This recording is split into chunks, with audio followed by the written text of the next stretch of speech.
अस्सलाम वालेकुम मुअज़्ज़िज़ वालिदैन। आज हमने फ्लायर में बच्चों को जिस चीज़ की मशक करवाई वो है हरूफ को जोड़कर अल्फाज बनाना। लेकिन हरूफ को इस तरह से जोड़ना है कि एक दो हरूफ हमने उन्हें बताए और कुछ उनमें से मिस कर दिए, कुछ नहीं लिखे। सामने चंद उन्हें तजावीज़ दे दी कि आप इनमें से देखिए कि कौन सा हर्फ ऐसा होगा जो यहाँ साथ लगेगा तो एक पूरा लफ्ज़ बन जाएगा।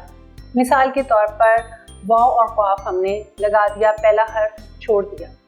पहले हर्फ की जगह हमने उन्हें 3 हरूफ दे दिए। मिसाल के तौर पर ज़ुआद है, ज़े है, ज़ोए है, तोय है। तो तोय, वाव, काफ, तौक। एक तो बच्चों के अंदर ज़ख़ीरा पैदा हो जाएगा कि वो अल्फाज को कितना ज़्यादा जानते हैं, कितने ज़्यादा अल्फाज उनके सामने हैं कि ऐसा कौन सा लफ्ज़ हम रखेंगे तो वो एक लफ्ज़ बन जाएगा। लफ्ज़ साजी बहुत मज़े का काम है।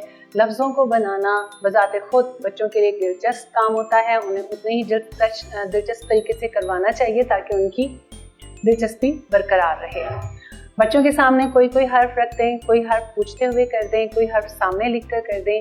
इस तरह से बच्चों के अंदर वो चीज़ पैदा होती है कि हमने हर्फ खुद बनाया या हमने आज हर्फ बनाना सीखा। हमारी ये वेबसाइट का लिंक आपको नज़र आ रहा है जिस पर तमाम रिसोर्सेज मौजूद हैं जो आपके लिए बहुत मददगार साबित हो सकते हैं। इंशाल्लाह ताला अगले सबक के साथ फिर मुलाकात होगी। तब तक के लिए अल्लाह हाफिज़।